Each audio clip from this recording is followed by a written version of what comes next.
Hallelujah,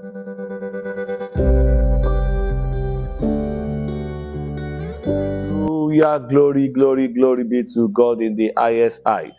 So Congress is almost over, and you still have this day, and Thanksgiving will be tomorrow. Yes, I'm saying this day means Saturday, and tomorrow means Sunday the 10th. Now, automatically, things round up tonight and Thanksgiving tomorrow, so you can be a part of it still.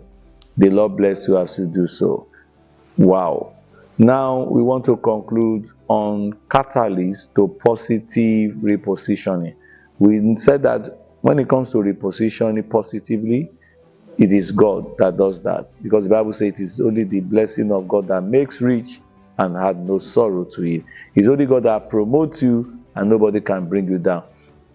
The father of David was not even interested in the promotion of David, but when God came into the business of David, he was remembered even in the palace. Even in the palace. And that's a lot. That's a lot. That says a lot. And today, that's why I want to, from Romans chapter 9, if you read from verse 15 to 18, it tells us clearly that when it comes to promotion, when it comes to things that will prosper your life, when it comes to repositioning, when it comes to progress, when it comes to succeeding, it has to be with God.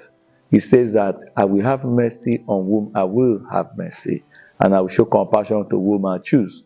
And he says it's not of him that will, not of him that is about God.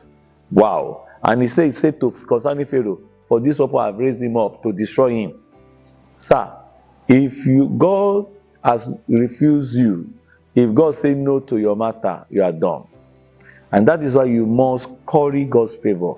You must please him, do his will. Do everything possible to be in God's good book. And even if he had not chosen you, you can work yourself to be chosen. I've seen the case before in Numbers chapter 25 verse 10 to 12. There was nothing on the head of Phinehas, but Phinehas did something that brought him into a good book of God, and the Lord pronounced a blessing on him. And many, many, many like that.